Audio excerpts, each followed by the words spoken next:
Okay, who are the Nephilim? Oh my goodness. We've got Enoch Primordial we're talking about, but we've got the author himself to talk today on Two Geeks and a Microphone.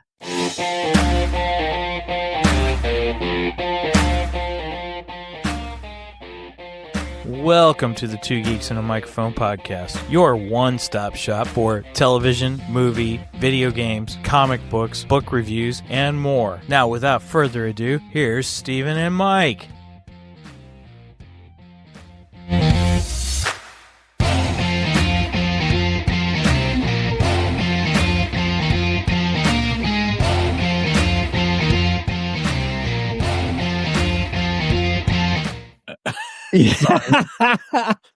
Hello there. So who talks first? You talk first. I talk first. There he goes. Hey, everybody. I wasn't ready. we were too excited about today, really, is what happened. I'll fix it. Yeah, I'll do the George Lucas thing. I'll fix that in post. Hey, good morning, everybody. Welcome to the show. I am your co-host, Mr. Stephen Boster, along with the one, the only, the most beardiest dude that I know, Mr. Michael Shanks. Mike, say hey to everybody. Good morning, all you geeks out there in Geekdom Land. No, I am not going for Santa Claus. I'm going more for the ZZ Top look. Okay, I got you. Well, hey, everybody, we're pretty excited today because we've got a wonderful special guest with us, and we've had a few minutes to chit-chat before the show, and this is going to be a doozy. This is going to be great, everybody. And Mike, would you like to introduce Mr. Brian Godawa? Well, I think you kind of already did. Our guest is the author of the Chronicles of the Nephilim series, starting with Noah Primeval, and then Enoch Noah Primeval and Enoch Primordial. Noah Primeval, yes, you got it. And then the one after that, Gilgamesh Immortal. Right. And there's more after that. I don't know all the names. So we're geeking out, everybody. So we're just going to go ahead and bring Brian in the show and get things going. Brian, welcome. We're so excited to have you. Thanks for having me on, guys. Yeah, absolutely. Yeah. That's okay, because I'm a nerd. So, you know. Well, we have nerd friends too. I mean, one of our best friend podcasts is Nerdery and Murdery. So, yeah, they're great guys. So, anyway, Brian, we're so thankful that you're here with us just to talk about your series. Both Mike and I have gone through Noah Primeval, and now Mike has read the book. And I listened to it and loved it. And so it's not often you hear an author who's doing an audiobook who helps distinguish between the characters with their voice. And it was fabulous, by the way. I rather enjoyed it. I was like, oh, he's reading it. And so it was great to hear you do it. But then when you started doing the voice changes a little bit just to help distinguish between the characters, it was great. I could follow on great. Sometimes you can't, but you did a fabulous job with the audiobook. I just want to give kudos on that. By the way, when did you read that or listen to it? Over the last month. Oh, good. Did you buy it around that time? Yes. Okay. The reason why I ask is that book is, over 11 years old. And when I first recorded it on audio, it was my first audio book, and I couldn't afford to get a professional or anything, and I tried to I prepared. I am a good public speaker. So, I'm a good reader, but I'd never done audiobooks. So I ended up looking back on that, and the first recording was so fast. I felt like I had to be reading it to keep people's interest. So I wouldn't take any breaks between paragraphs, and I'm just like, it's so bad. So you heard the latest version, which is my updated, I reread the whole novel, and okay. I'm glad you got that one, because that first one, I can't believe I read that way. You learn a lot when you're doing everything on your own, huh? Right. We know that by experience, actually. Right. Between a podcast, between trying to write. Yeah, we're learning all this stuff. So, Brian, for those that may not know who you are, what is the best way? How would you say just kind of your journey from, I'm trying not to give anything away, but I want you to be able to toot your own horn kind of a thing. Just how do you explain who you are and what you've been doing and just where you're at today? Well, I would call myself a novelist Okay. of biblical Proportions. I love it. I'm just sorry.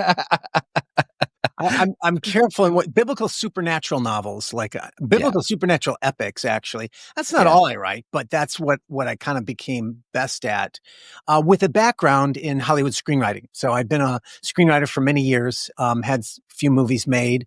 My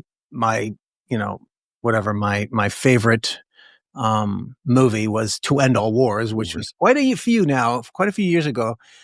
But it still stands up as a great movie. Stars Kiefer Sutherland, and it was about World War II POWs. True story, based on Ernest Gordon's book, and it was about World War II POWs in the Burma theater, and they were how they survived in the camps.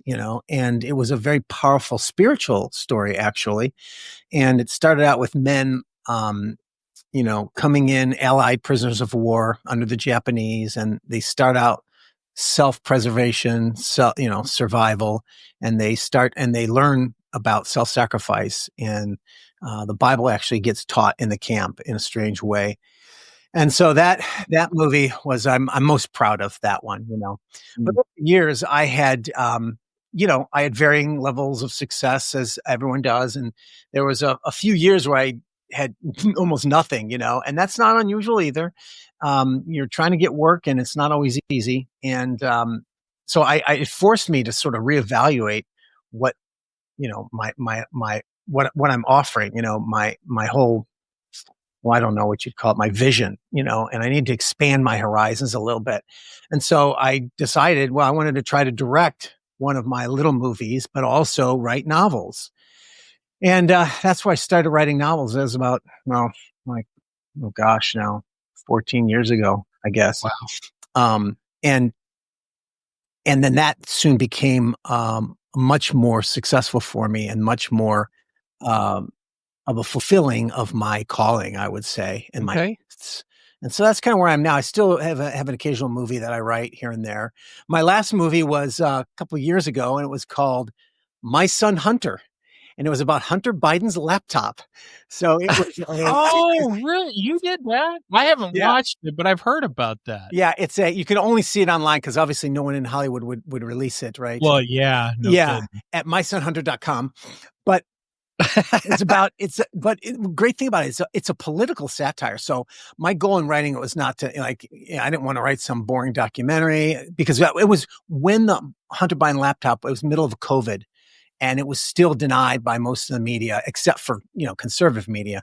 So I knew all about it and how the media was suppressing it and stuff. And the producers asked me to, they go, we want to do a movie on the Hunter Biden's laptop, but we don't know how to do it, And I said, let me think about it, because it's a tough one, because there's so much information, and it could be just this boring litany of information and things he did. And of course it's got a lot of good salacious Hollywood stuff like prostitutes and drugs, right? So that was a good mixture, but I didn't want it to be this sort of boring or whatever, or even just very political. The reason why I wrote it and why they wanted to make it was we saw in Hunter Biden a very almost Shakespearean tragic character who had this bizarre dysfunction between his brother and his father. That was a very family dysfunctional relationship, a power structure, and twisted love, type of thing. And so that to me was what was most interesting. And so that movie came out a couple of years ago. So so I'll occasionally work on projects like that, but my focus now is novels. Yeah, now I really want to watch this. Oh, and I will say this too. I'm a self-published author. So, and there's no shame in that anymore. Thank God. I mean, 12 years ago there was, but the problem is we are now, self-published authors are doing far better than published authors in many ways.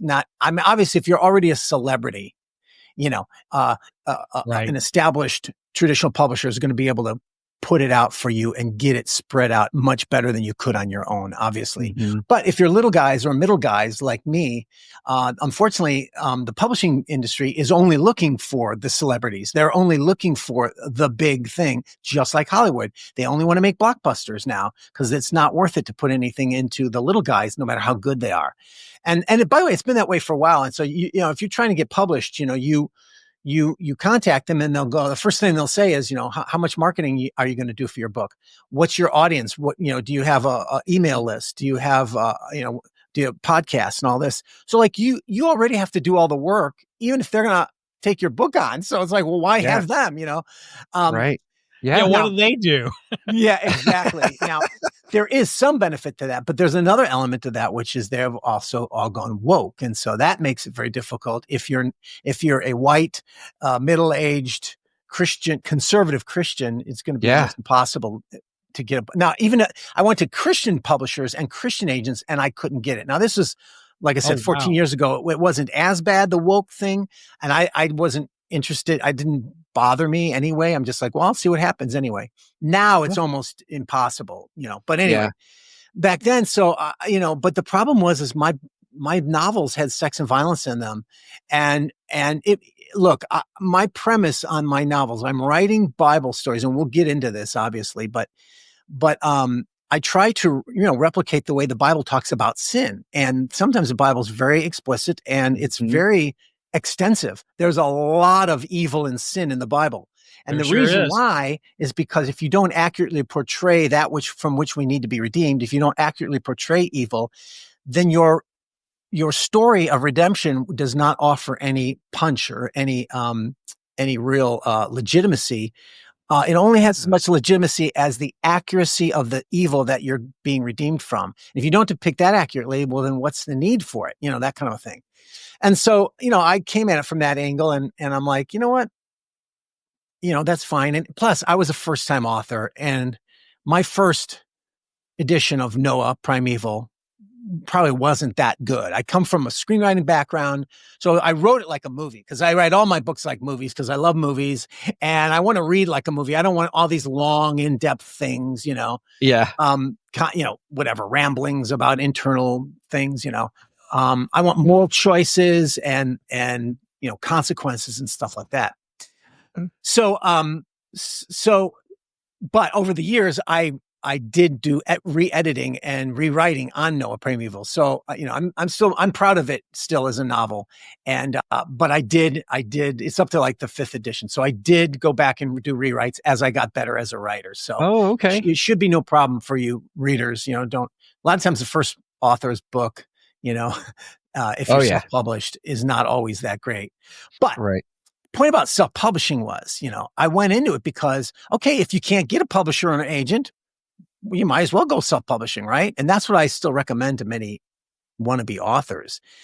If you really want to do traditional, I wouldn't necessarily pursue traditional publishing now. I wouldn't recommend it to people. It depends on where you're at. Like I said, if you're a celebrity or something, that's different. But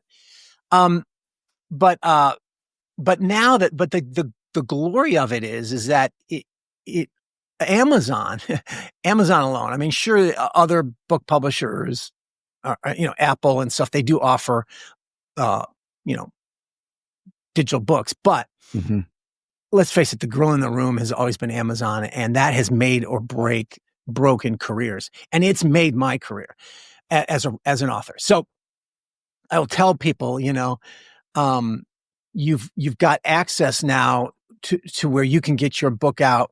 In the past, you couldn't. Self-publishing was like you publish your own books, bring them in your trunk of your car, and you try to speak at events and conferences and try to sell them there. But now you can literally sell more.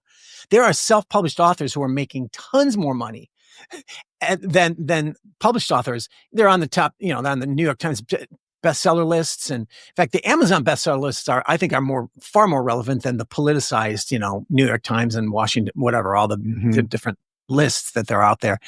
And it's so much so that self-published authors have, you know, these big publishing houses go to these authors and they try to make deals with them, and some of them won't make them because it's like they're making millions. Why should I give away millions to you?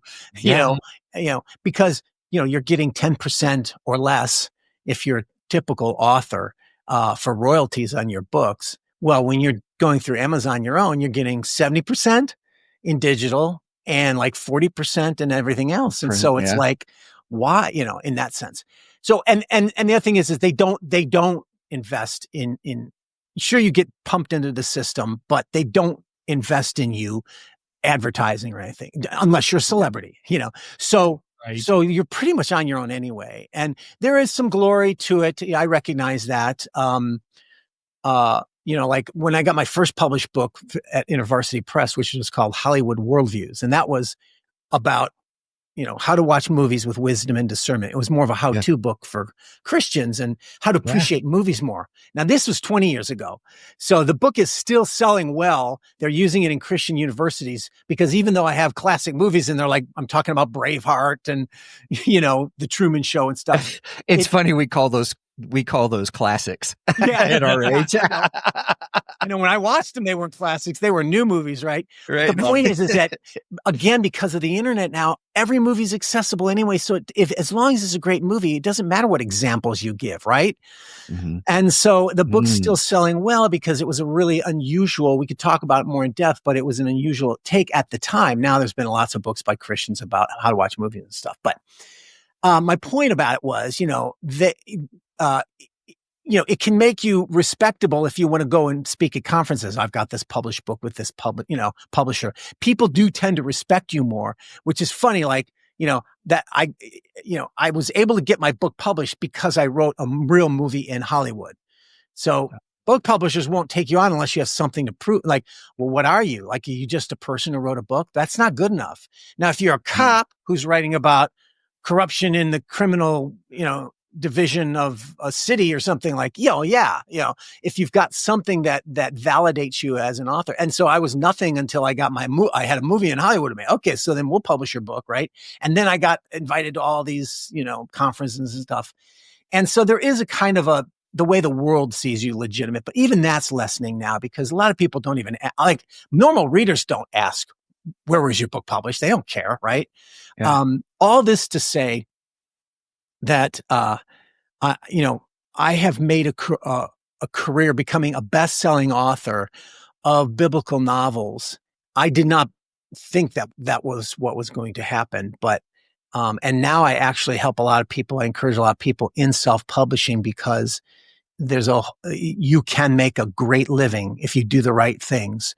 Getting your books published, and you don't have to deal with the traditional publishers who are quite abusive in terms of how they really treat you in relation to others, in relation to their bigger authors, right?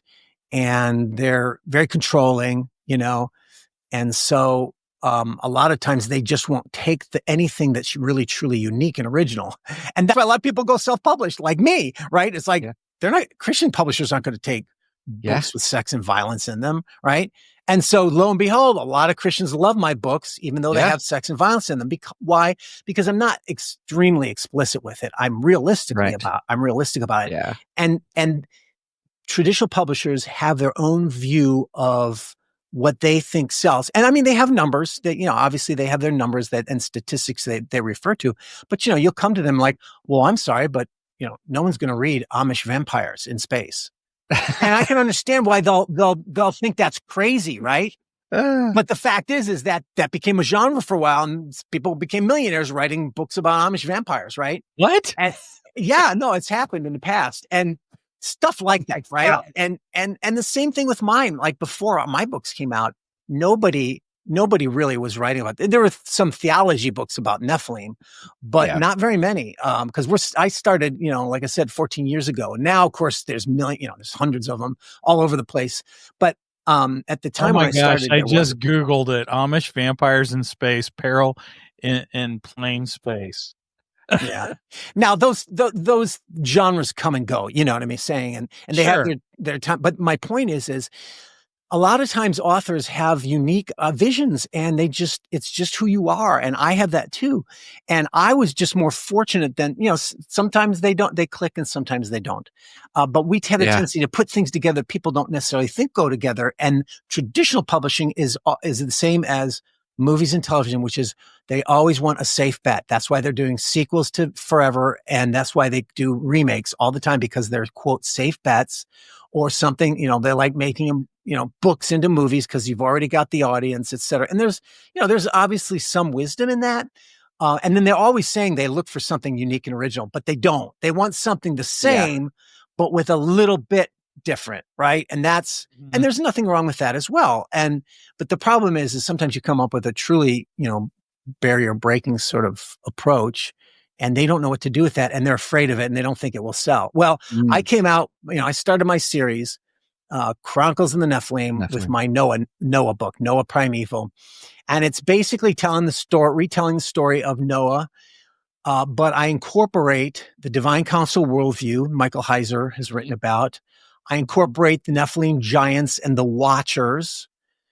These are concepts that are in the Bible, but, not many Christians know much about it, or they debunk it because they don't believe in it. But they're definitely there. And, but no one really wrote any successful novels about it where you retell the Noah story, but you have the supernatural side of the story as well. And so I had Watchers and demons, and, in the spiritual realm, I have Leviathan, the sea dragon of chaos, right? I incorporate these fantastical elements as part of the supernatural world, right? And that, of course, intersects with the real world. And so there's creative, license that I engage in. I push the envelope a little bit, but that's one of the reasons why I didn't think it would do so well, is because it's kind of like Lord of the Rings. You're reading this and it's like, this is like the Bible meets Lord of the Rings, Yeah. And Yeah, it is. Yeah. Yeah. And I thought people would, and that's my past. So that's how I think. And I think in those fantastical ways anyway. But what my inspiration was, I saw these theological, spiritual, supernatural threads through the Bible. And what does it really look like in life? I don't know. We get glimpses of it in the Bible, but not much, right? And so, we hear about these Watchers who are spiritual powers over nations and over cities. But that's about it.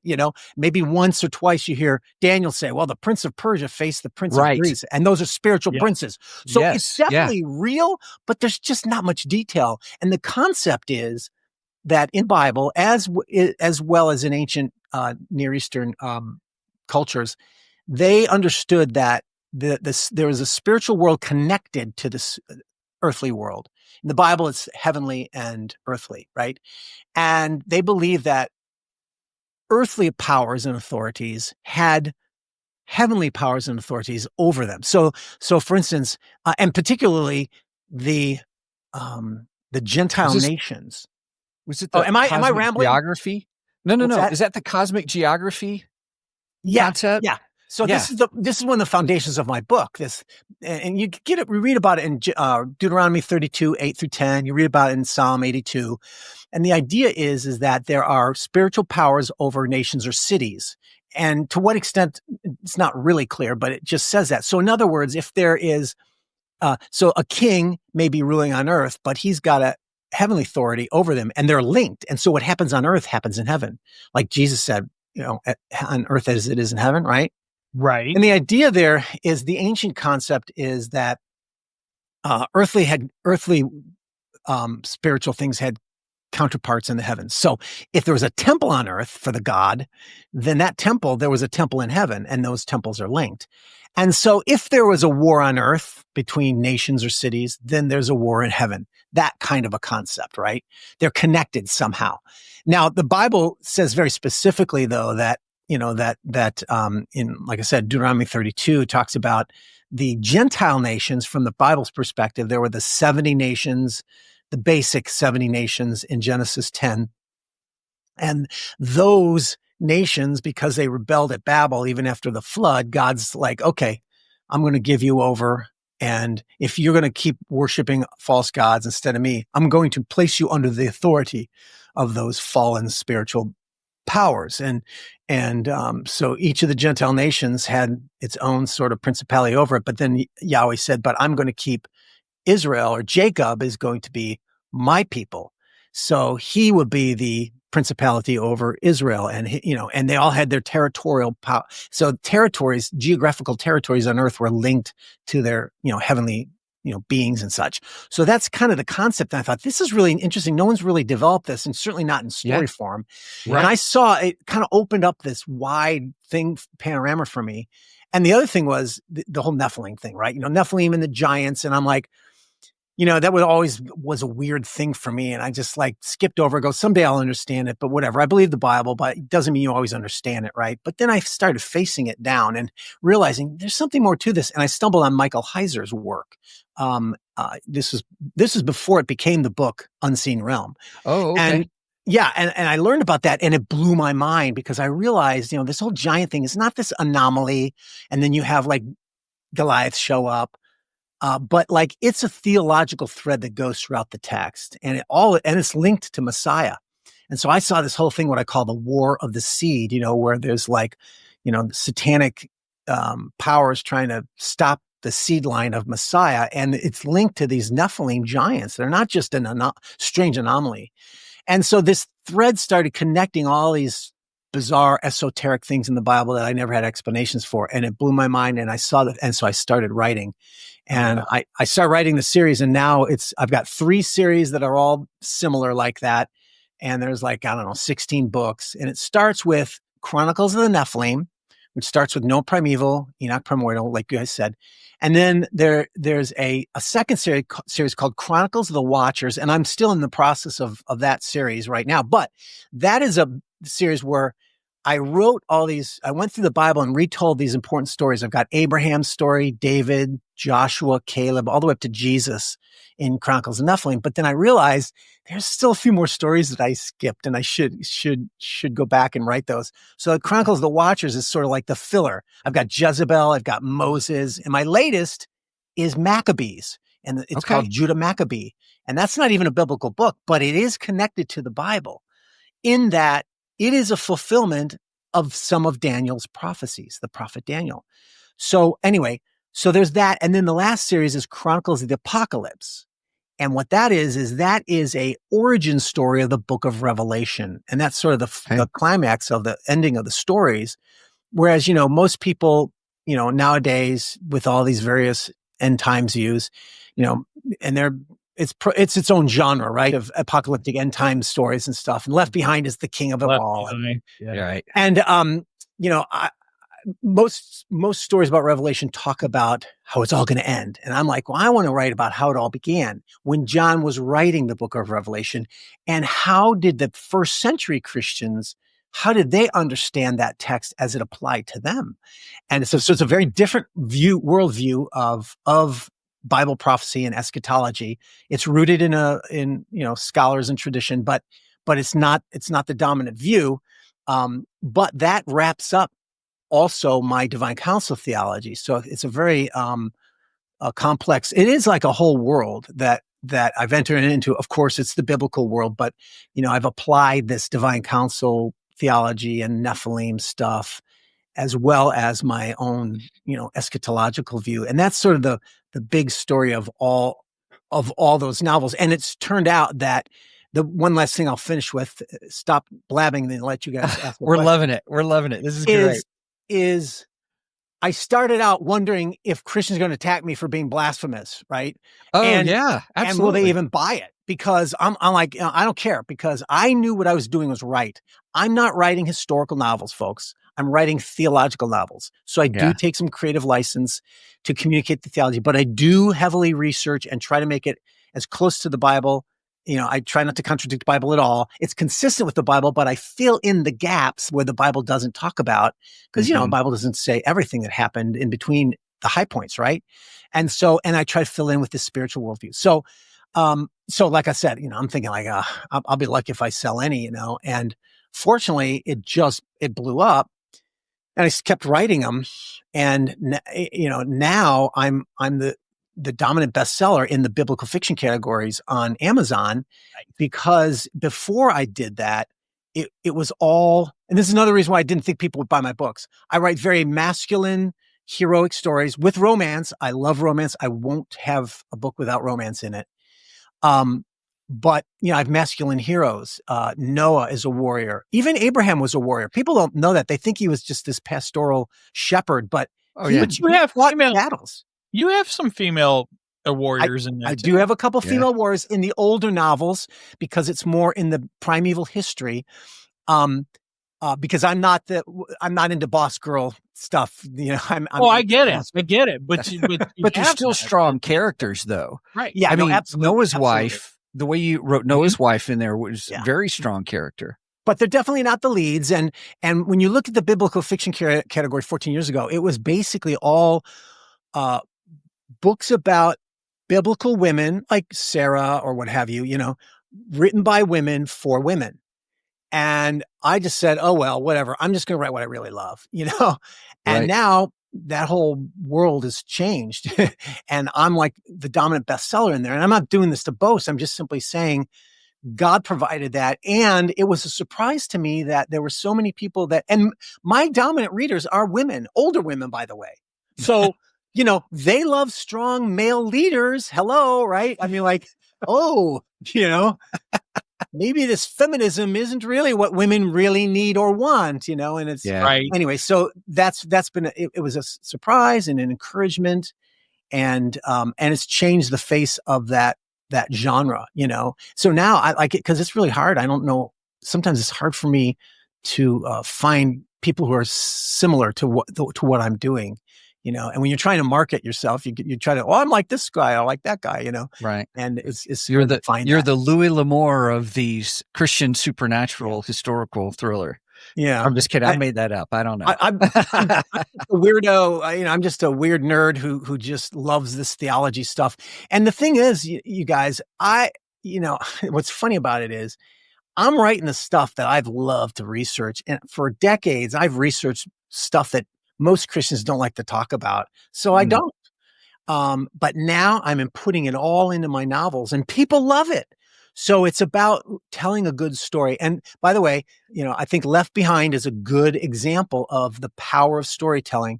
You know, a lot of Christians don't want to sit down and read some systematic theology or eschatology where they're going through all the details of all this, blah, blah, blah, blah. But they love a good story. And one thing Left Behind did do good was it incorporated theology into what people loved as a good story.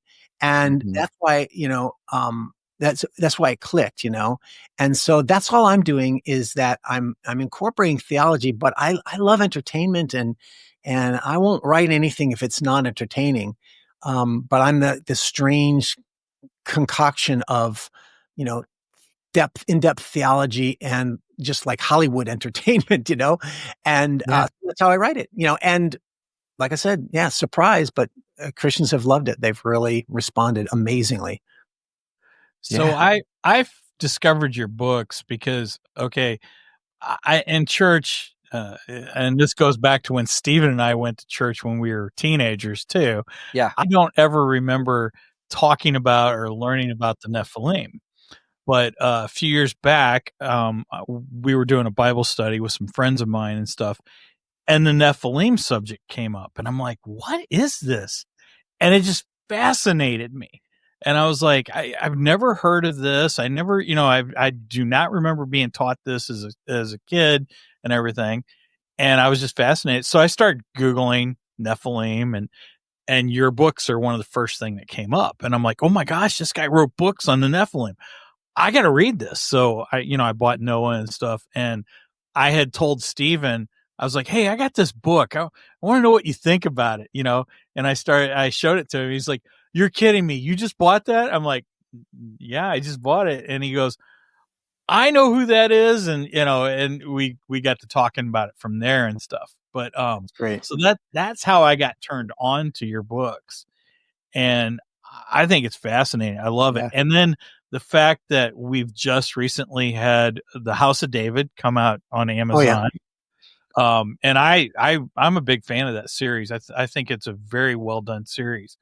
But I'm sitting there watching that with my wife and just being blown away by Goliath in there and the other giants, because they show some of the other giants. Oh, they do? That's great. Oh, yeah. And I'm just like, well, Brian Godawa has no excuse now. He's got to make a movie of Noah. That's not going to happen too soon. My movies are like $100 million, $200 million epic adventures. Well, I don't know. You got to watch David, man. There's some. I will. I haven't yet, but I'll try. It's beautiful. I haven't yet either. He wants me to watch it too. Series. It's just beautiful cinematic scenery in it. Well, that's good to hear. And the special effects are great. I'm blown away by it. So I'm like, you need to be getting together with the creators of that and start doing your books. I have in the past, not those, but I don't know about those guys, but I have contacted some of these producers and creators and stuff, and nothing's been able to work out. And, whatever. But maybe with House of David, from what I understand, it did well. The ratings were good. Well, that's good. So that's good. Maybe that'll push them to your stuff then. Well, look, let's put it this way. I've been in Hollywood long enough to know that the way Hollywood works, even with the Christians, it's very frustrating for writers and storytellers because you pretty much end up just being a slave to the people with the money and the power. And, they're not always wrong, but they often are. They don't know story as well. And you're very hogtied. You're hamstrung for what you can do a lot of times. And my novels have allowed me to go down the path that I have a vision for. And it's wild. And it's much more actually satisfying for me in that sense, in terms of as a storyteller, being able to get the right version down, Yeah. So, like for instance, there is a movie producer who has the rights to my Jezebel novel. Actually, it started as a movie, and I wrote the movie script, and they're still trying to get funding for it. Sometimes it takes 10 years or more to get these movies made and funded. It's just so crazy. That's the other element. It just takes forever and never happens half the time. More than half the time, like probably 80% of the time, it doesn't happen. But every story I write as a novel gets out and I sell, and not millions, but tens of thousands of people read it and are blessed by it. And so, I wrote that script for Jezebel like 10 years ago, and they're still trying to get it funded. But I got the rights to be able to write the novel, and I put it out right away, and it's been out for years, and I'm doing great with it, and it's my version. It's everything that I want. And so just as a storyteller, writing novels is a much more satisfying venture for sure. Nice. Yeah. So, don't get me wrong. I still love movies more than anything. I love watching movies more than reading books. I wish I could, write more movies, but it's just, the world is just, it's a lot of work for very little reward. And it was worth every minute of it that I spent in it. But now I've taken all that background, and now I'm writing almost 2 novels a year, and I'm cranking them out, and I'm getting out what I really believe in. What unlike your vision never is, before. The direction you want to go. No one's telling you, well, no, you should do this. You get to do it how you want it, and it's being successful. Yeah, and that's the key. Yeah, it doesn't mean you always will be, but that's the satisfaction level that keeps me content. Because if I wasn't, I'd still be pining to make movies. Yeah, so, right. Yeah, that's strange. When you're in the business. People who are in the business. Oh, sorry. No, you got it. I was just going to say, I try to tell people about your books, and I tell people all the time, even if you're not a Christian, if you're into like the fantasy genre, such as Lord of the Rings and other examples, I think you would enjoy these books because there's a lot of that stuff that's incorporated into these books. So let me explain that too a little bit, because there are still Christians who just are very offended by that. They think the Bible's not fantasy. The Bible's not fantasy. And I get those kinds of attacks, even on my ads and stuff. And I understand it. I do. I understand it. I disagree. And of course, I do believe it comes from ignorance, but it comes from a good desire to, you don't tamper with God's word. And I don't write new scripture. People say, Bible says you shouldn't add to or take away from scripture. And I'm like, well, I'm not adding to scripture. I'm not saying Yeah, this. I don't see anywhere in here it says Holy Bible on it. Yeah, exactly. And by the way, I'm just doing what the ancient Jews did. The ancient Jews had a tradition of retelling the Bible stories, not necessarily as scripture, but just in their world and in their new era or what have you. So you've got whole traditions. They call it the pseudepigrapha even, or the apocrypha. You've got books like Jubilees, which is retelling the Bible story. Josephus retells the whole Bible just about as much as he can.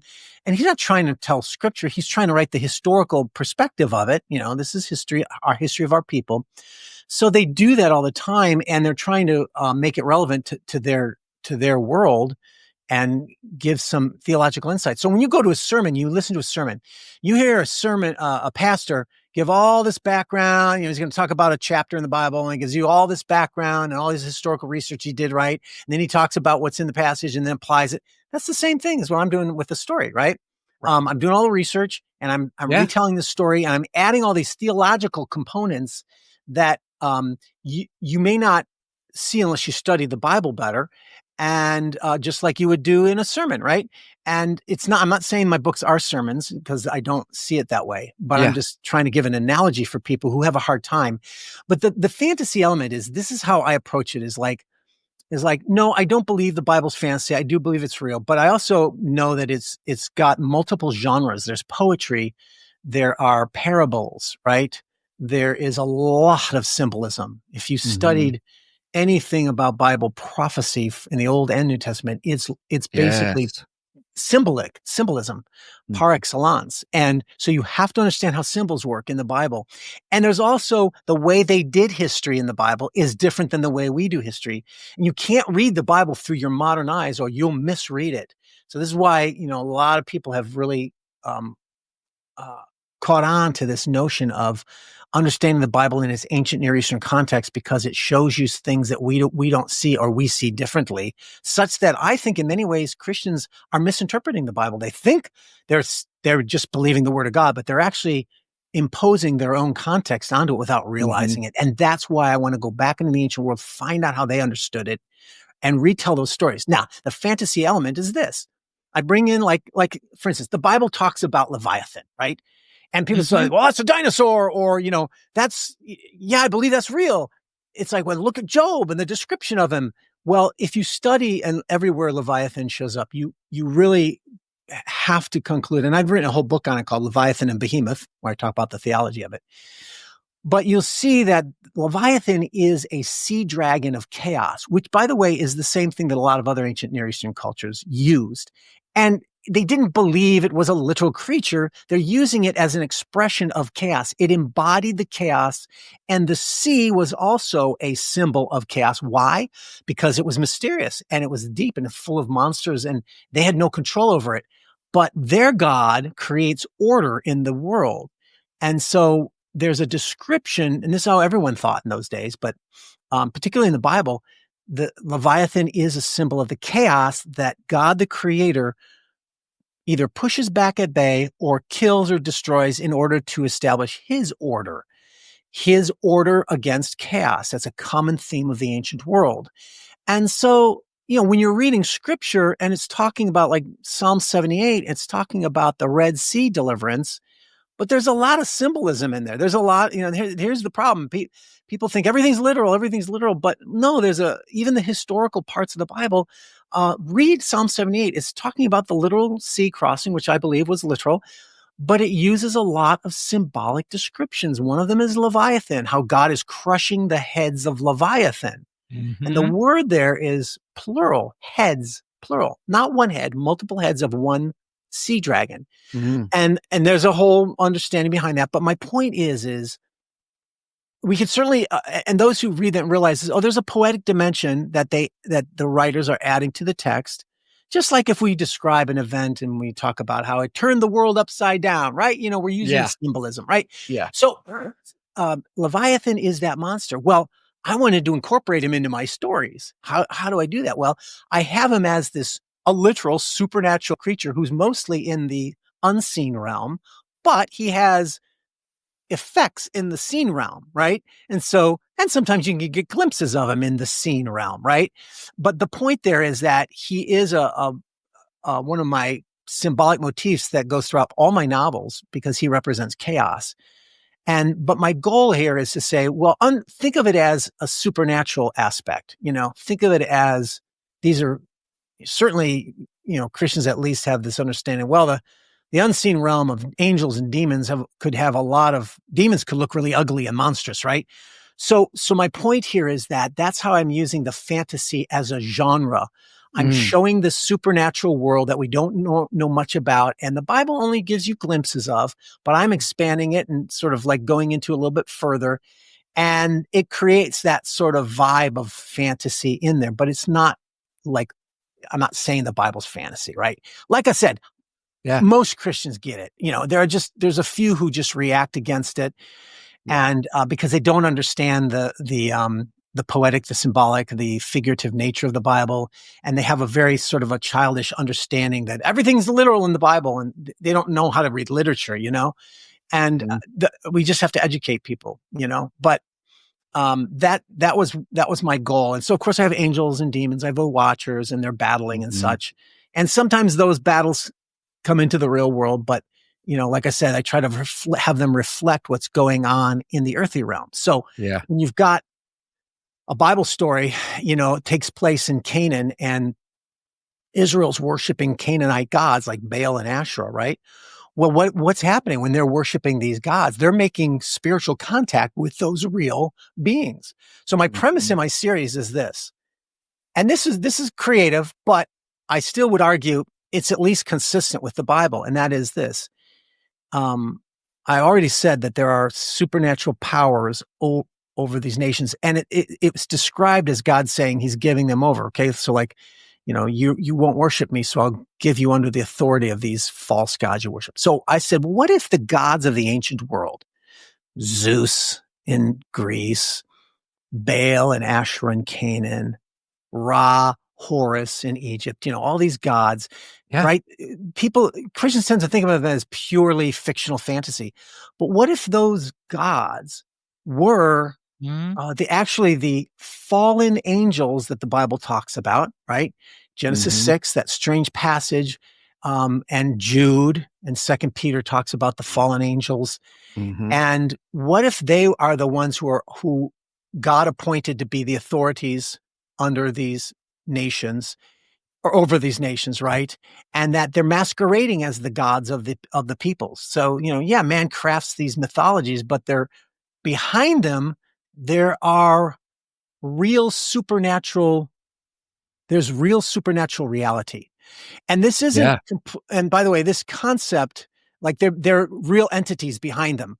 I'm not saying there's a one-to-one correspondence. All the gods have, demonic realities behind them, but the gods are definitely in mythology, and there's a lot of made up stuff. But what I'm saying is, what if they represent that idolatry that the nations have gone astray? And certainly there are these demonic watchers that are over them. So what are those beings, right? So I connect them to these gods that the nations worship.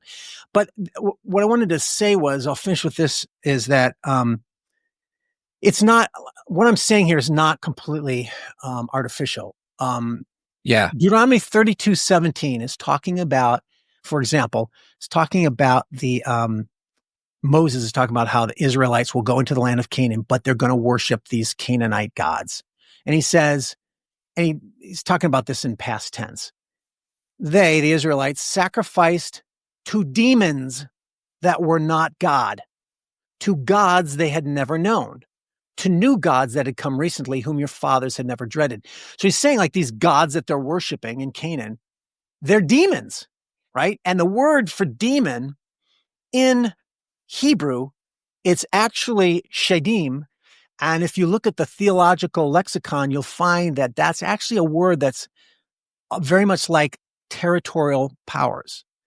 In other words, these are spirits that have territorial authority.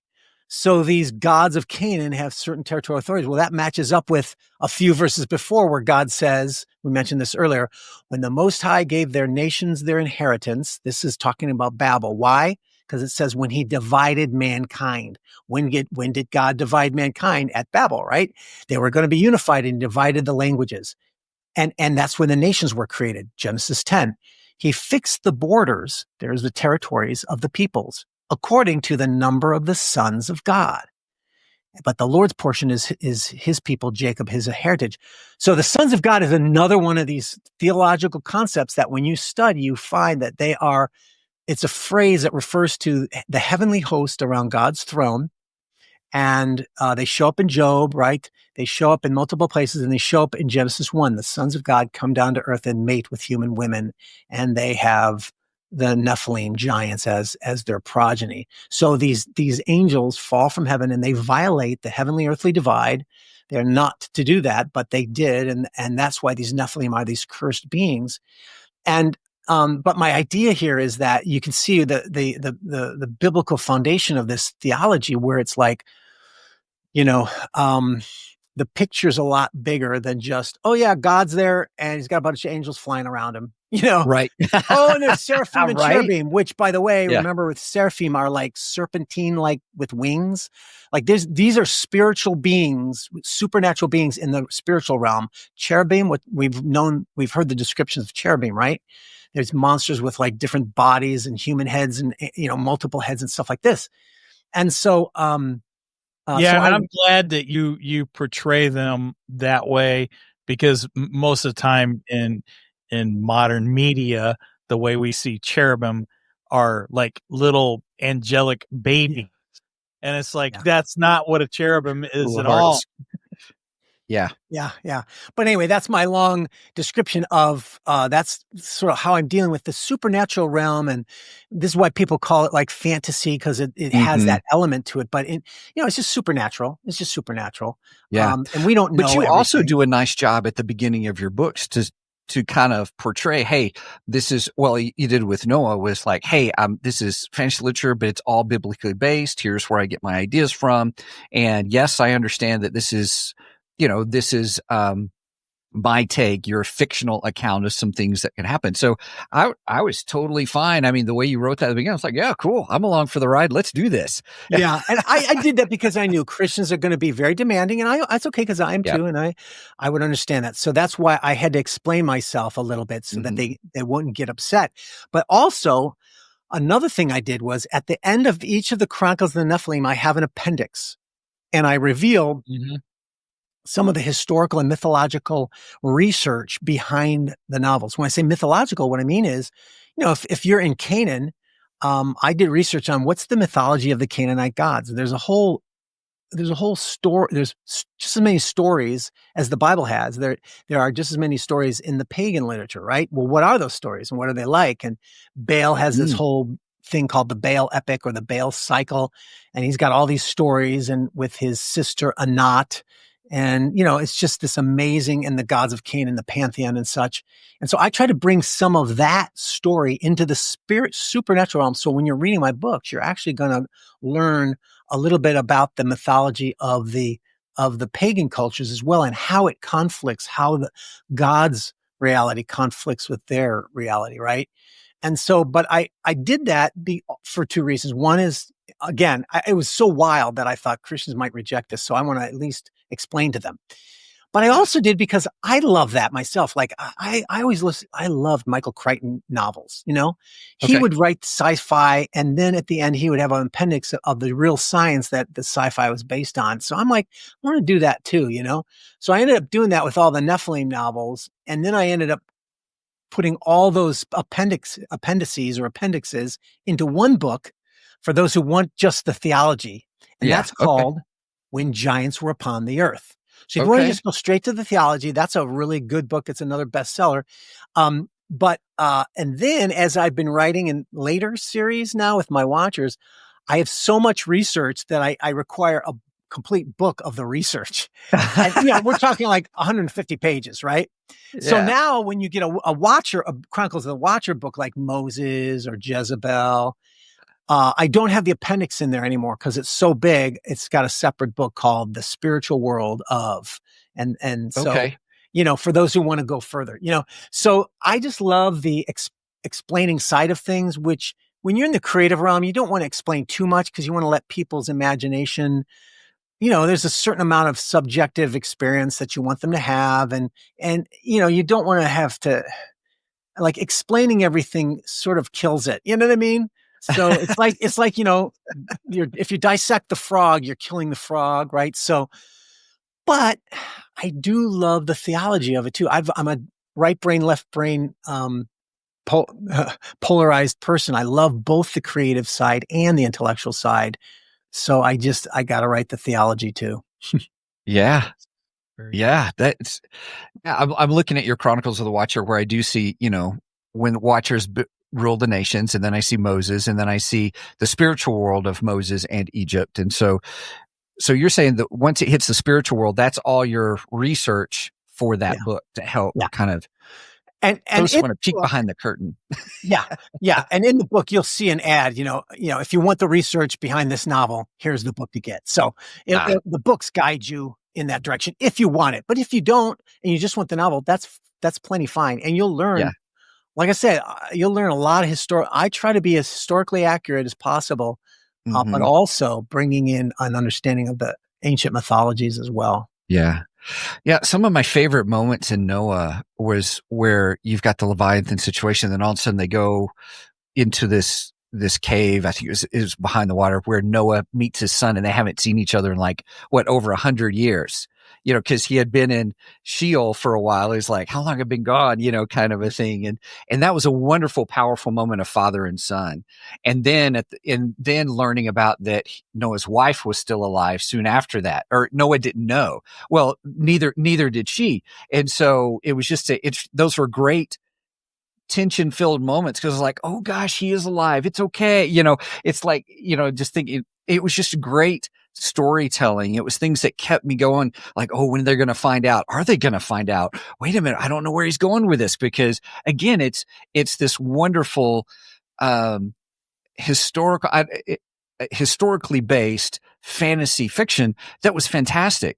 But you didn't skirt. Also, the other thing about it is, even though it was great moments like that, there were also very horrific moments, and the kind of horror moments because, man, I love how you put that at the beginning when we were talking about, you want it just as much as there is evil. That's even more so redemption. It's kind of like where in Romans, where sin, where sin abounds, grace abounds even more, kind of a thing. It's like, it was a great moment, but just where they had the slave girl who was, kind of the concubine of the gods, and then here she is pregnant, and then all that happens. I'm not going to spoil anything off of that, but everything that happens off beyond that, I was just very much like, yeah, you're not holding back. Or, it wasn't like you weren't over the top, or you weren't like, how some people can go over the top or go into grisly detail. You're as the reader, your mind is already doing that for you. Like you said, there's just somewhere where, as a reader, we kind of fill in the gaps on some things and stuff where you didn't need to. I knew exactly what you were saying. You knew exactly what the image and the story that you were telling, and just the depths of, I don't want to say conflict of things that were happening. That may be a good way to say it, but well, look, great. Genesis says every thought of man's heart was only evil continually.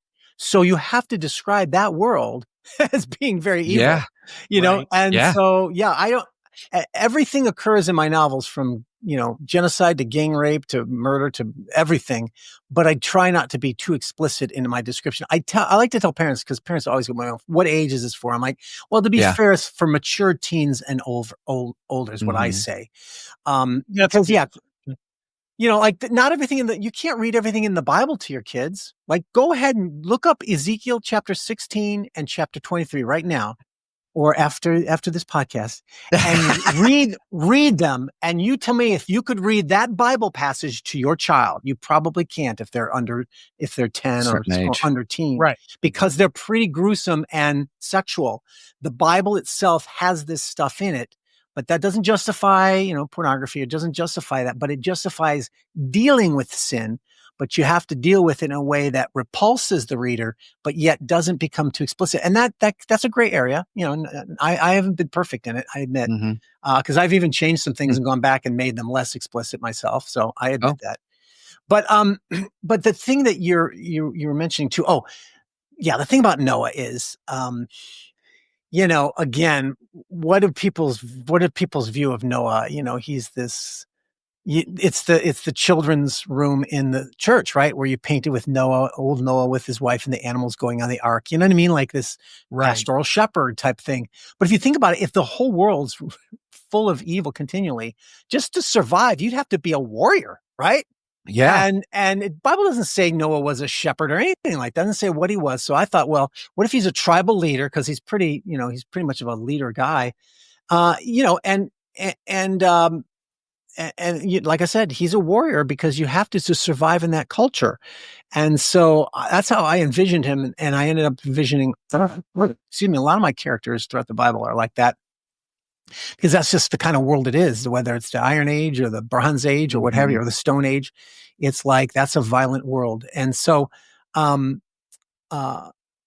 so that's sort of the scenario of that it was good because you even brought in the whole warrior side of things. There was this incredible scene at the beginning of the book. So hopefully I'm not really doing any big spoilers for the whole story, but I should have posted our spoilerific territory banner. Right. Or we may be doing some spoilers here, everybody. That's all right. Yeah. But there was a whole thing where, Moses is a leader and Methuselah is kind of helping him be that. What does it mean to be this leader? He's like, blah, blah, blah. And then there's this other group that they're like, okay, we're having this discussion with this other tribe, for lack of a better term. And then they get betrayed, kind of a thing. And then all of a sudden I'm like, oh my goodness, he's killing off everybody already. Yeah. Oh yeah. No, yeah. Yeah, that's right. Yeah. Yeah.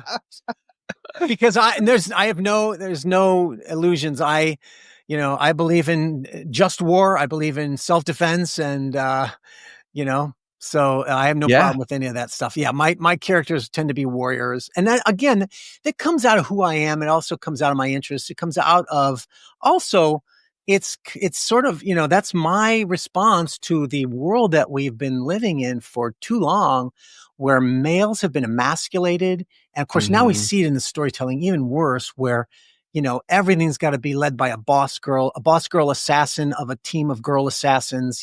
It's so ridiculous now. I don't even watch this stuff. It's just so stupid, but it's affected on every level. That's an extreme of it. But,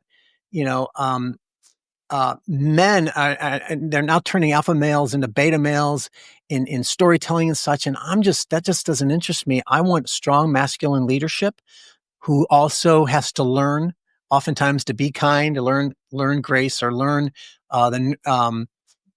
needs the woman to counteract that, or it becomes too excessive. Right. And it's very traditional view and understanding, but I think it's literally the salvation of our culture. That's why I call it salvific masculinity rather than toxic masculinity. It's my answer to the feminism of the day that seeks to emasculate men in our culture, take away his leadership, and it's just leading to destruction of the culture of the world, right?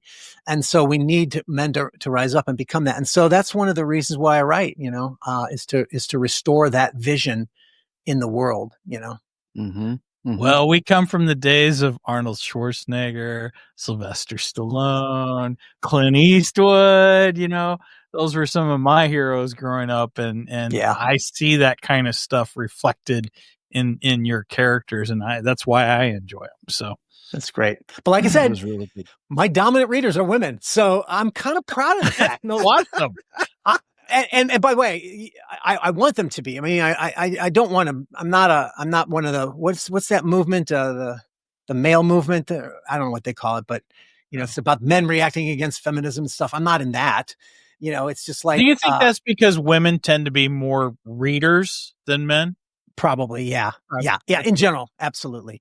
And that's sad because I come from the intellectual class, so I've always read tons and stuff, but I get it. I understand. And that's okay.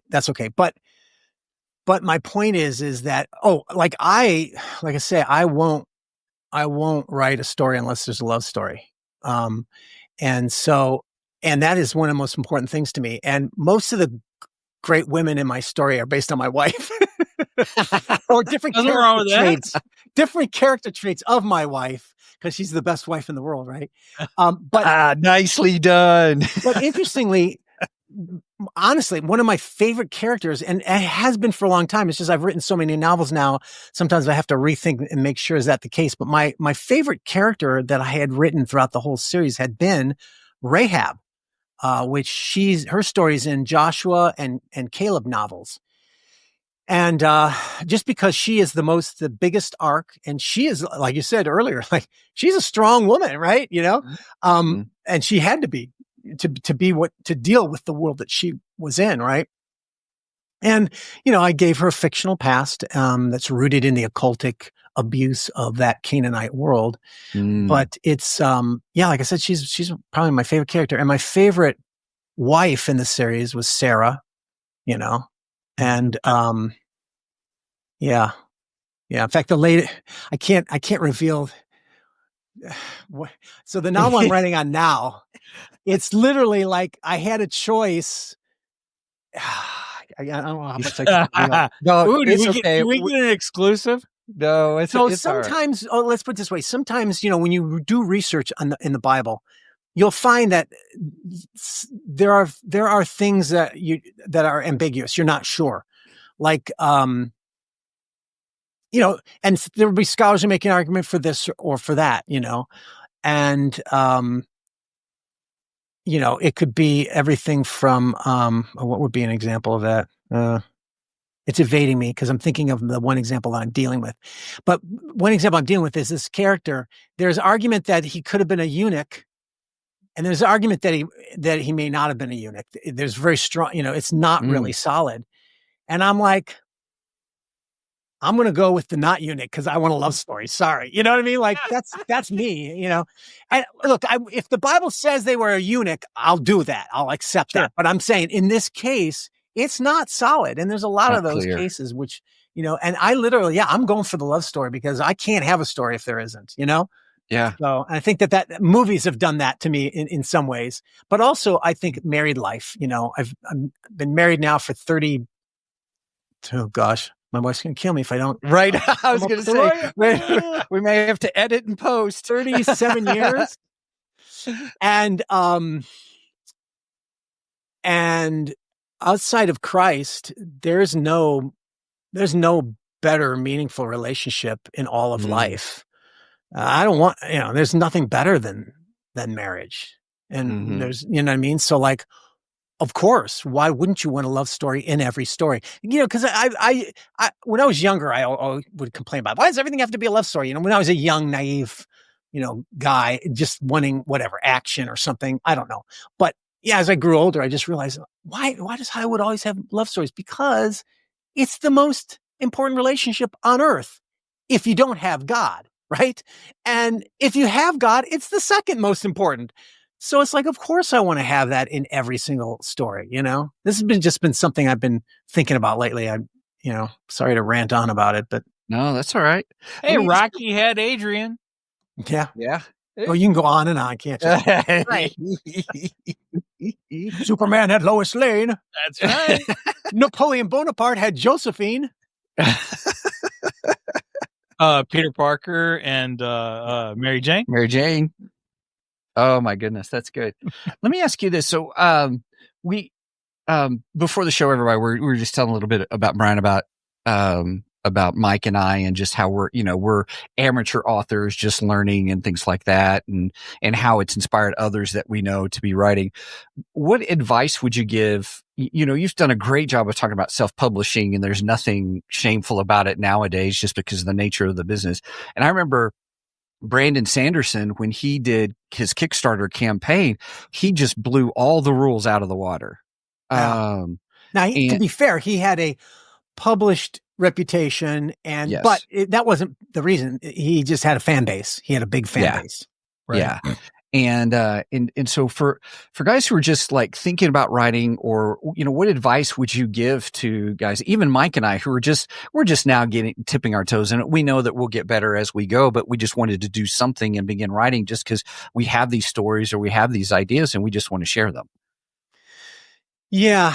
So there's been a lot, you know, I have a lot of people come to me about that, and because of the possibilities now, because you can do it.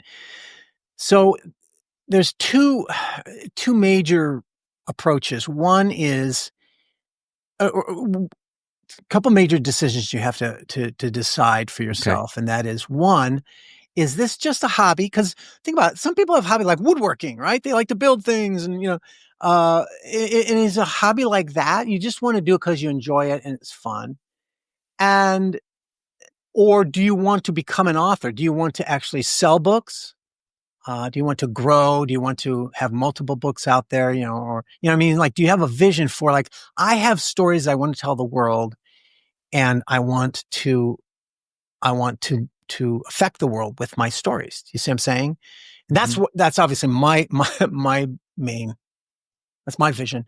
But the reason why I say that is because if you do want to become an author, to have a future as a writer, and I'm not saying you want to be a famous writer. I'm just saying, even if you just I want to be an author where I'm writing books and novels or whatever books, and I'm getting them out to the world.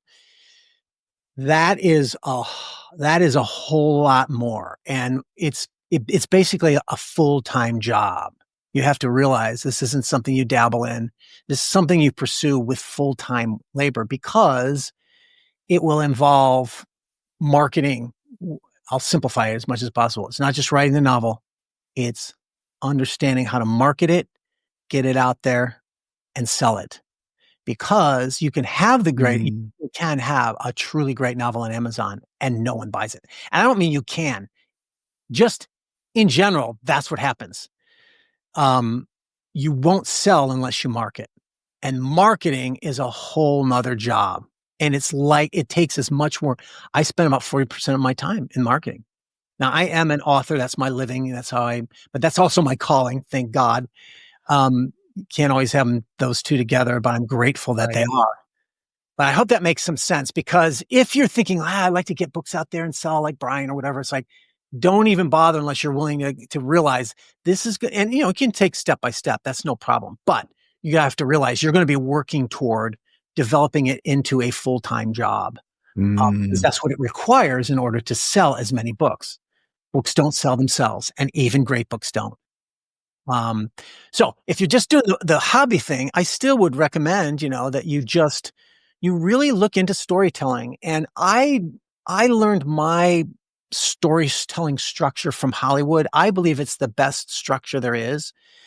And so I recommend books like, The Moral Premise by Stan Williams.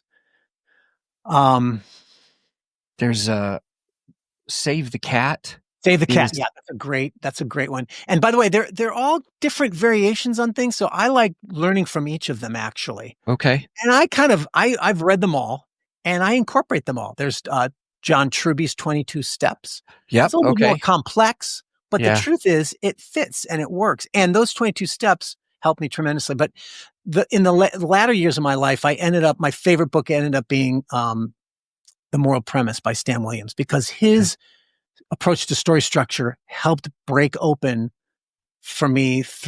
the barriers of, like, what do I do for Act 2? You know, I know how it's going to start. All exciting. I always got a full and rich Act 1, because there's so much you want, right? And then you may even have a good ending, right? I know the battle is going to, but it's like, what do I do in the middle? You know, and his approach helped me to. So my point is to really seek out these, you know, story gurus or whatever you want to call them, and learn about story structure and really get it into your soul, because you can't just sit. And I know there are some people who say, no, I just sit down and write, you know, but they are following structure maybe more intuitively and they don't know it.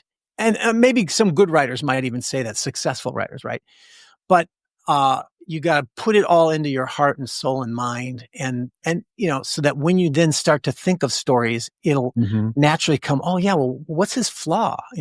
What's my character's flaw? I actually have, whenever I write a story, I have all my characters and I have a list of things.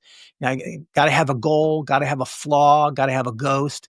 And these are things that I look at the character and like, I don't really have a story until I start filling those out. And then I go, oh, once I know this character wants this and they want that, now I know how they're going to act in the scene. Right. So you have to have an understanding. Everybody has different approaches to storytelling. My approach is that I have to be organized to some degree because storytelling requires both intuitive, imaginative flight, but it's got to be started with some kind of order. I believe in creating order out of chaos. And so, you have to have some understanding. It's a mixture of having a little bit of knowing where you're going and then a little bit of letting it, so I think the best way to think of it is, you set up your characters, you put time and energy into your characters and what the meaning of it all is. And then when you start setting those characters into their scenes, they will start to act on their own, so to speak, but only because you've set them up that way, right? Gotcha. But you also have to have an understanding of where you're going, where your ending is going to be. I believe in that deeply because if you don't know where you're going, you're not going to end up anywhere. And people, who say, "Oh no, I just let it go." I don't believe in that. I think they probably do have an ending. They may not know what it is yet consciously. And some writers are just better than others. They're gifted. They're more gifted than others.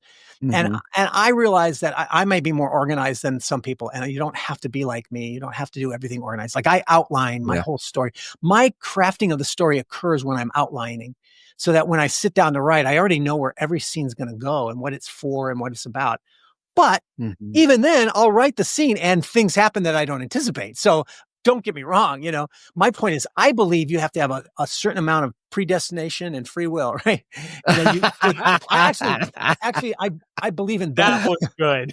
No, I really do. I believe in both. And so as the author, you are the God and you are going to craft it. And so you have to have purpose and meaning in your own life.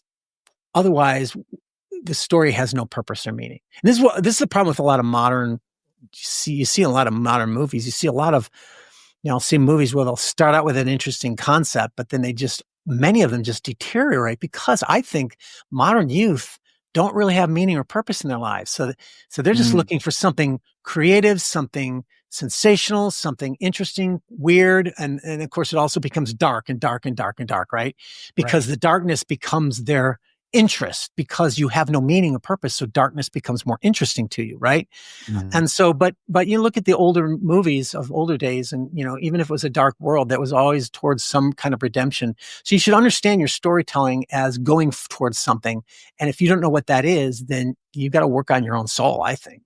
Cause, sometimes I'll start a story without any, just like, it's just a wild scenario. You come up with this concept of, I'm driven by concepts too at times. Like, what if a guy goes in a time machine and goes back and, it's like you come up with some cool thing that you're just thinking that's creative and interesting. That makes me interested. But that's only the start. That's only the germ of something. You also have to have an intelligent progress in your pursuit of your story, which requires first being educated on story. That's my point. And like I said, it's not like you have to follow formulas. I do to some degree, but I look to formulas.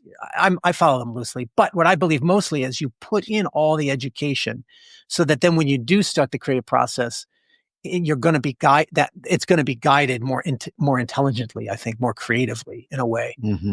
If you don't know where you're going, you're not going to end up anywhere. So that's at least conceptually. I don't know if that's the kind of stuff you were thinking of. Yeah. No, that's very helpful. One of the things that you mentioned that I want to go just take another step further, you talked about how today, some of the things are really dark and, you've got to have that, they get more, dark, but you got to have that redemption story. One of the things, and I mentioned this before the show, just ever so briefly, was just this concept of how horror could serve as a great medium for a redemptive analogy. In other words, there was there was a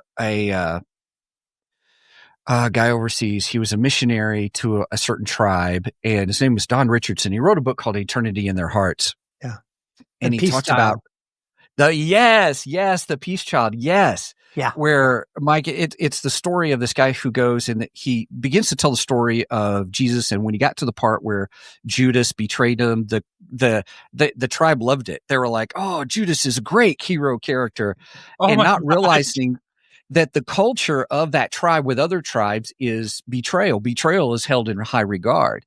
But what happened was that, but they began to realize that there was what Brian was saying, the peace child. Like one tribe, the leader of one tribe would give his son to the other tribe's leader and vice versa, so that you wouldn't attack that child or you wouldn't attack that tribe because they're now part of it. So it was the peace child.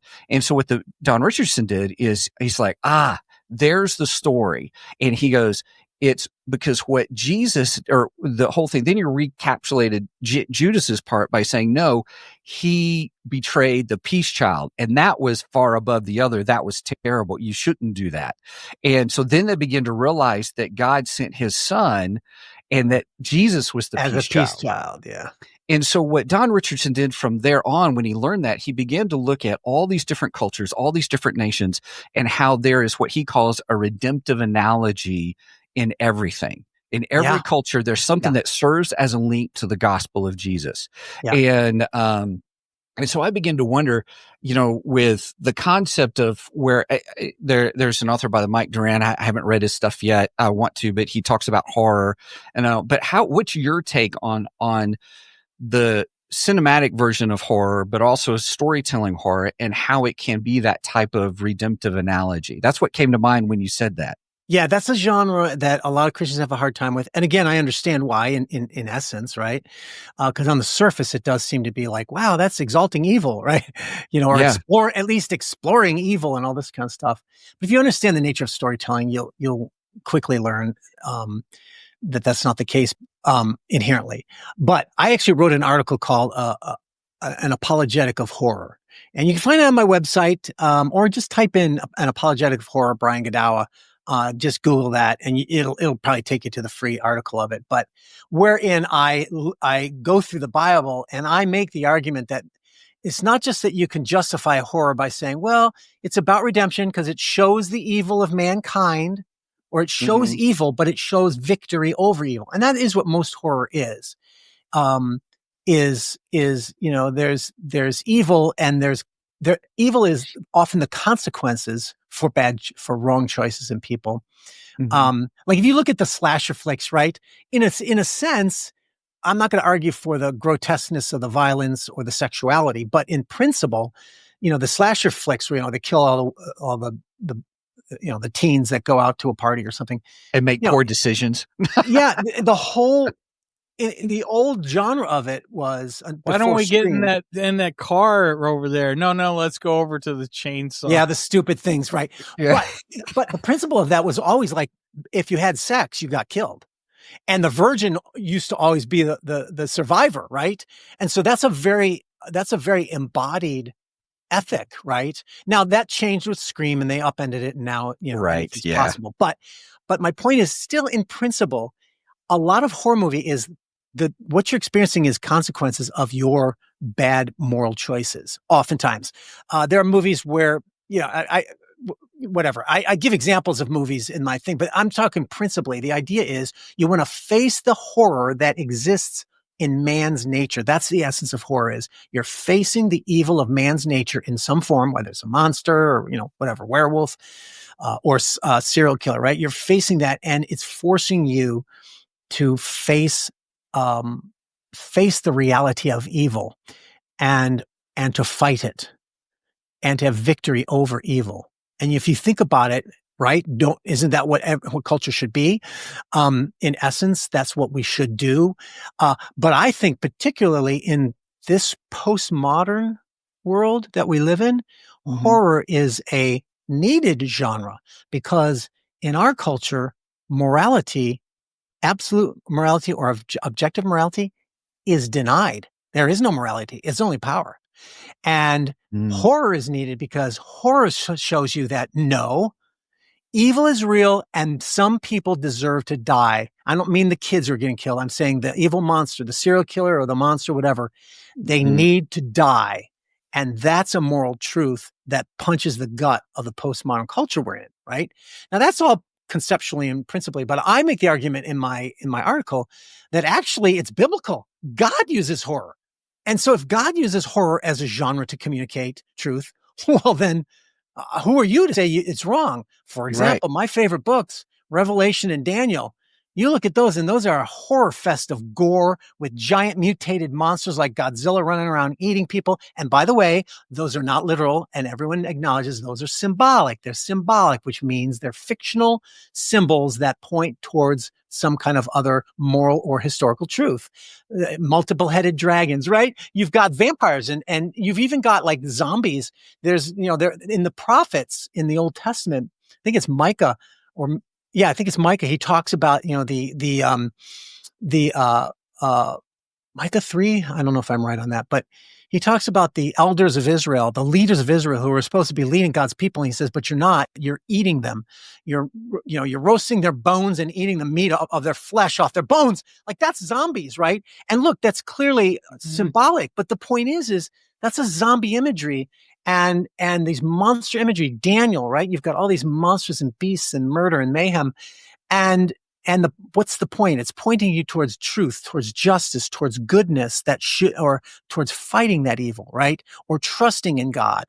And so in general, a lot of mainstream horror is still that. Now, yeah, a lot of horror, whether it's movies or novels, go off and become nihilistic festivals of gore and such. And so I wouldn't defend that. But just in principle, what I'm saying is God himself is the one, and that's what I make the argument, who uses. So it's not just like horror is acceptable, but it's actually one of the ways that God uses. And I bring up my Ezekiel chapter 16 and chapter 23 examples. It's sexual horror. They're like mass gang raping this woman, and this isn't a real event. This is a symbolic story, and eating her body afterwards, and having sex with everyone that passes by. I mean, it's pretty grotesque, but that's the point. Your sexual immorality, in your unfaithfulness to God, Yahweh, you will be punished. And that's, like I said, that's a lot of the messages of most horror movies is because of your bad moral choices, you're being punished for it. Mm-hmm. So, so I actually love horror, but I also understand it can go too far, too much gore, too much violence, all that kind of stuff. Absolutely. There's some boundaries. Yeah, there's boundaries. You have to make, and it's not for everyone. Not every genre is for everyone. Right. But until you begin to realize that, wait a minute, it's the worldview and the meaning that the story is communicating that's the most important. Aside from, you have other elements to deal with, like I said, how they're depicting evil and such can be exploitative. Absolutely, it can be, but not necessarily, because the Bible shows a lot of sexuality and a lot of violence, right? But the context is redemption or not. And until you begin to realize that your love and romance stories and romantic comedies can be just as evil, because if they're communicating a love that is anti-biblical and anti-God and denies God, whatever, if you're telling love stories can have nihilistic worldviews too. These euthanasia stories where they're in love, but the guy's, got some permanent disease. So he kills himself, so I just watched the movie, recently. Oh, what was the name of it? It was the girl that plays in First or something something like that. Yeah. She plays Targaryen. She plays, yeah. Uh-huh. Yeah. Guy's got a terminal disease, and I hated the ending. The ending. Yeah. And there are many movies like that. But my point is until you realize that no genre is inherently evil, and every genre is used for evil, including romantic comedies. If you understand the morality versus God's morality, only then can you begin to understand, oh, okay, well, if every genre can be used for evil or good, then you can understand. Then you can understand where to begin to understand. Okay, how then is horror used? One of my favorite genres is zombies, and it didn't used to be when I was younger. I hated him because what's his name? The guy who made all the zombie movies back in the day. Oh gosh. Romero, George Romero. George Romero. Yep. So, Good one. Night of the Living Dead was good and interesting, and it had a whole social meaning to it. But then and all of his movies actually did have social commentary, but it was just so gory and ugly and just sort of stupid. But modern day, whether it's Walking Dead or 28 Days Later, and by the way, not all zombie movies, but a lot of them, really, if you look at the inherent meaning of a zombie story is that we can become inhuman by our morality and choices, and that we are like zombies in a sense ourselves. The other thing is often the ethic. It's a battle of ethics between the evolutionary ethic of survival of the fittest, where the guys who just, trying to save himself and doesn't help others, right? He runs and gets away from the zombies, but he lets his family die or whatever. Versus, there's a great example of that in Walking Dead. Oh, the whole series of Walking Dead is that. Well, but with oh gosh, the guy that plays the Punisher, I can't think of his name. He trips a guy so that the zombies go after him. There are many examples in Walking Dead of that, because the whole thing of Walking Dead is evolutionary survival of the fittest ethic versus the Christian ethic of sacrifice yourself to protect others. And I'm not making that up. That's literally in a lot of zombie movies. The whole 28 Days Later franchise is about that. Walking Dead is all about that. It's about we are human by sacrificing ourselves for others. Right. Sometimes it just means endangering yourself. Sometimes it means I'll be eaten so that you can get away, right? And that's no simple thing. That's no sort of rationalization. That's a deep moral ethic that I, as a selfish human being, I need to expose myself to that ethic in stories a lot, because it's not my nature to be sacrificial. And so I get inspired by these movies. With The Walking Dead, I am a horror fan. I do enjoy horror movies. In fact, my coffee mug that I use every morning is a Halloween mug. Evil dies tonight. Sorry, I couldn't resist. That was horrible. That was terrible. But anyway, so I am a horror fan. My daughter's a horror fan. We kind of bond over some horror movies and stuff. But my wife is not much of a horror fan, and Walking Dead got really popular, and I wasn't big into zombies though. And I'm like, I don't care. And then it was Christmas time. They were out Christmas shopping. I was at home looking for something to watch. I was like, all right, everybody's fascinated with this Walking Dead. I want to see what the fascination's all about. So it's probably 2 or 3 years after Walking Dead had started. And so I watched the first episode and I was like, wow, that's actually really interesting. Yeah. Oh, we lost him. Nope, we lost him. He'll be back in 3 seconds. 3, 2, 1. I was hopeful. I only missed it by 2 seconds. Sorry about that. That's all right. Go ahead. Keep going. I don't know what you missed, but anyway. You were watching Walking Dead. I was just like, the show is not about zombies. It's about survival. The zombies are background material. Yeah. That's just objects for them to get around. I will go you one better. I will say the whole series is about what makes us human. That's what it's all about. And it's like, and you think about every villain that they encounter, their little crowd is all about community, helping each other, right? Mm-hmm. And every community is always led by some autocratic leader who wants to control people and forces his order on others. And that's not true human community. That's not true order, right? Right. And so it's wrestling with the issue of what makes us human. So to me, that's one of the most profound moral questions to wrestle with. That's why I think a series like Walking Dead and other certain zombie movies are profound, actually. But again, my wife can't watch any of that stuff either, and that doesn't mean it's for everyone. Doesn't mean you should watch horror movie. No, right. Horror movies. No. Well, I did get her. I got her into it. She got fully on board. Cool. Yeah. But I sat down. I said, look, just watch the first episode. If you don't like it, you don't have to watch it anymore. But I want you to at least watch the first episode. and she watched it and she was hooked right away. She's like, "Oh, you're right. This is a good story. It's not just about the zombies." Yeah. And we watched the entire series. We tried watching some of the spinoffs, and finally we lost lose that. interest. Yeah. Daryl was a good spinoff, but I even lost interest in that one after a couple of seasons. So, but I did watch it from beginning to end, and I had a friend at work who bought all the what do you call them, the compendiums, and so I've read. He's read through those, evidently. Thanks. What was that again? What was that? Dang it! I am so sorry. Right. I was just saying that I've also read the comics too, and so I've been able to compare them between the two. But anyway. That's been good. Brian, it's been great having you on. We've gone over an hour and a half, and it's gone by just like that for me. You've been very gracious with your time, and just tell us it's been really engaging and stuff. We didn't show his I like geeks. Steven. Thank you. You gotta show the trailer. Wait. We can still end with it. Show it now. Show it now. I will do that. Here we go. It's cool. Come on. Why is it not coming up? Come on. Here we go. Here it is. Here's the trailer. All right.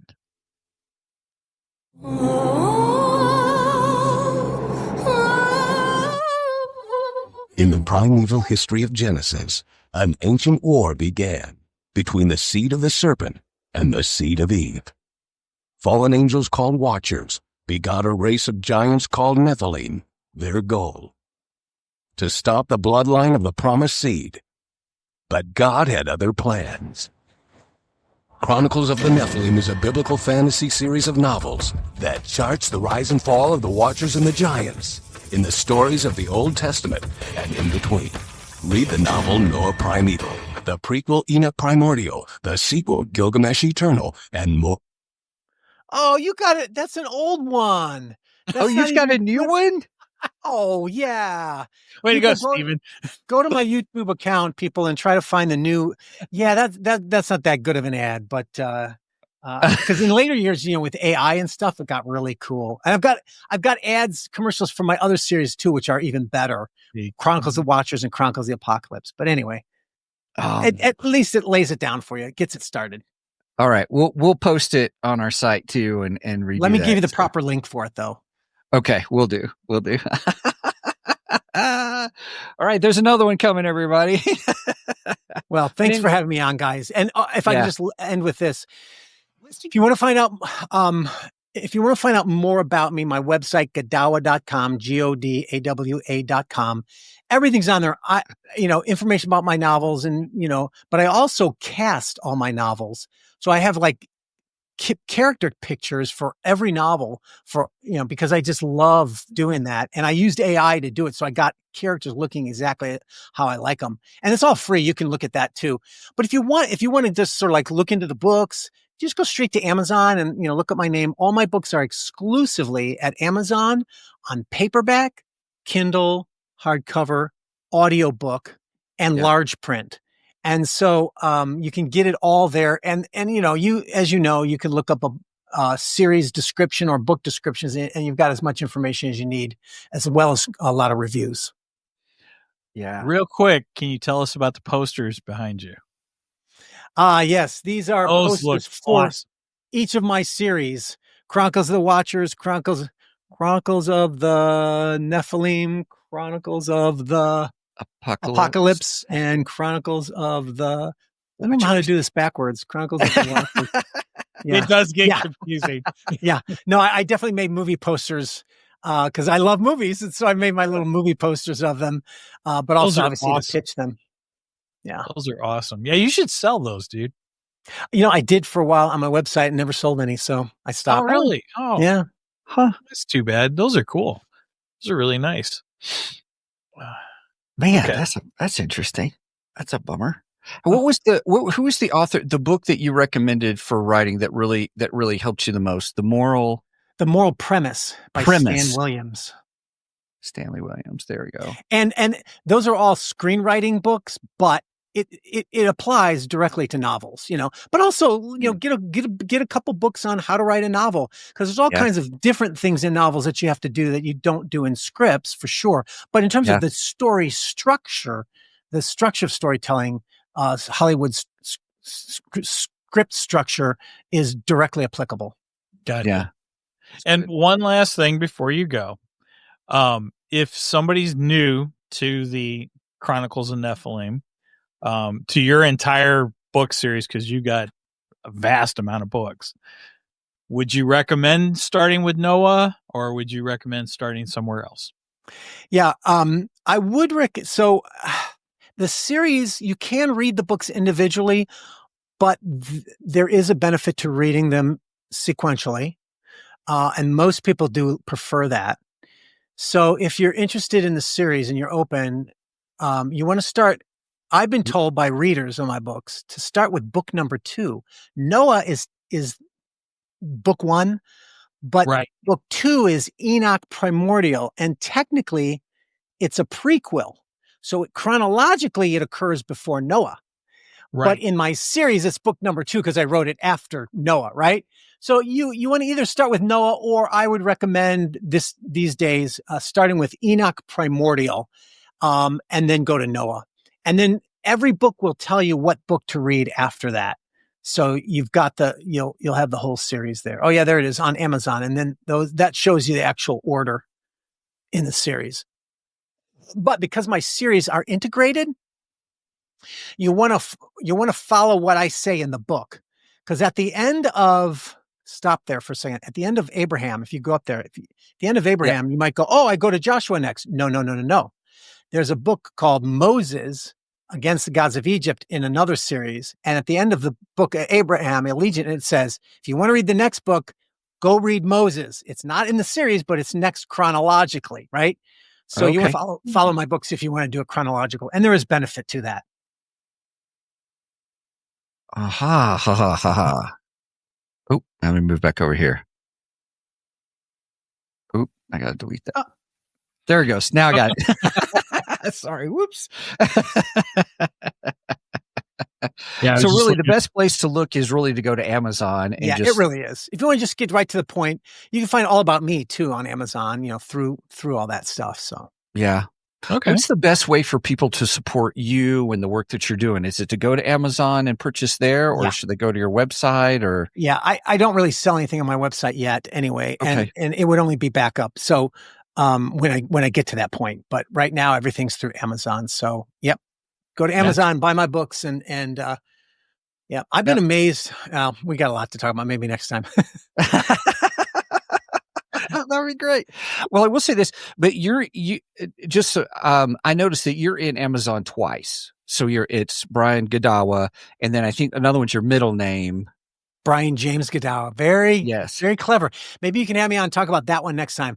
So I jumped out of my Bible series to start a new series called Theological Thrillers, which are more like modern day thrillers. And the first one's called Cruel Logic. And it's a story about a serial killer who is in a modern day woke university, and he's capturing university professors and he's debating them. And the topic of the debate is his moral right to kill them. So it's actually a philosophical narrative apologetic. It's kind of like imagine Hannibal Lecter debating with people for their lives. They're debating and they're intelligent professors, so they should know better, type of thing. Yeah. And so that's going to start a new series, which will grow in coming years. But right now I only have one book, and it's a standalone book anyway. But so that's why I had to have a different name for it, because in the publishing world, you can't have mixed genres under your name. Oh, that's good to know. For marketing and sales. That's that marketing and sales thing I talked to you about. There's a lot to it. I didn't know that. That is interesting. Yeah. You don't want to mix genres for saying we're in art, because people expect you to be a certain style or a certain genre. And it also mixes up Amazon's algorithm, because Amazon will say, oh, these people buy this.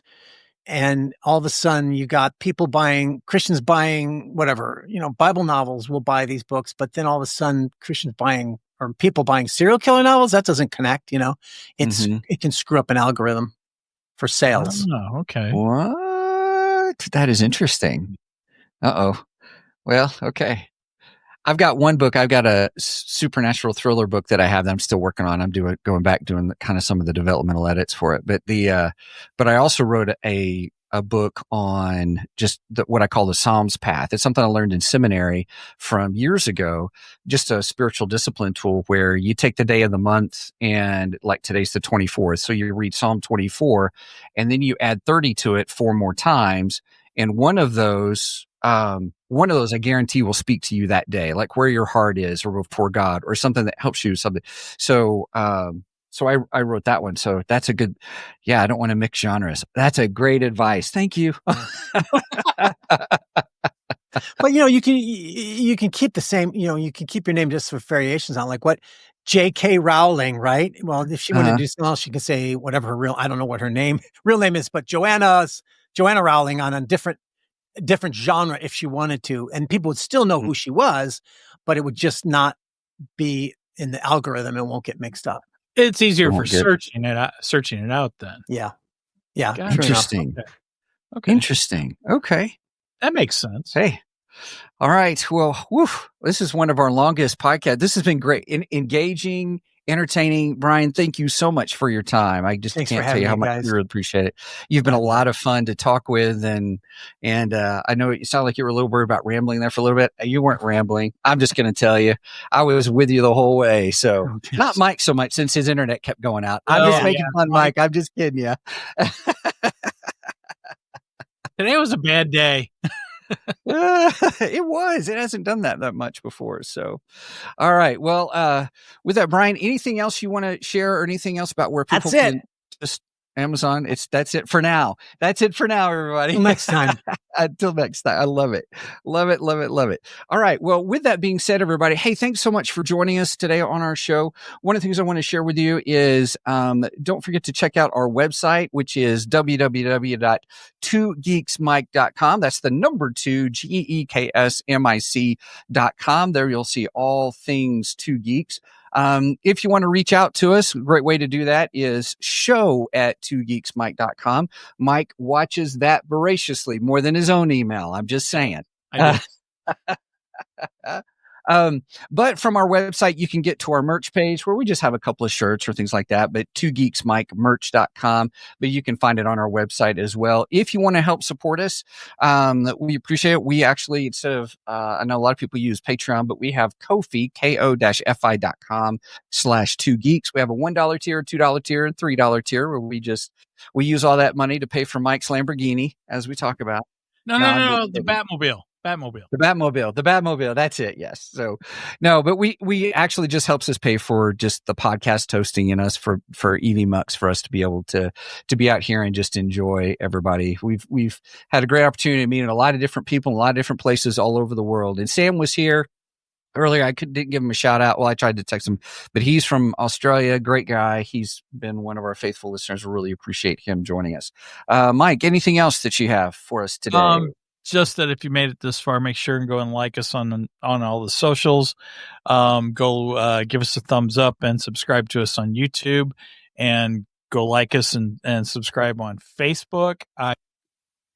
And as he keeps going out, that is really weird. I know, that sucks. Anyway, go and like us on Facebook. I try to post funny memes. Sometimes I steal them, sometimes I don't. All depends. And I also try to post any information on upcoming episodes such as this and when we go live. Speaking of going live, we go live every Saturday morning at 9 a.m. Central Standard Time. You do the math on the rest, because I don't like math. All right. With that said, anything else, Stephen? Nope. Brian, thank you so much for being with us. This was fantastic. Yes. Thank you very much, Brian. You're welcome. Thank you. All right. There. Now he's back. There you go. Yeah. Now I forgot my outro tagline. Please do not, Stephen, skip this episode, because we are much more better than the rest. Cheers.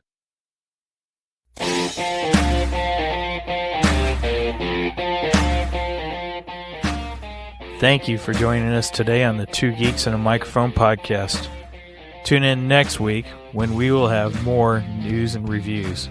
Until then, may the force be with you.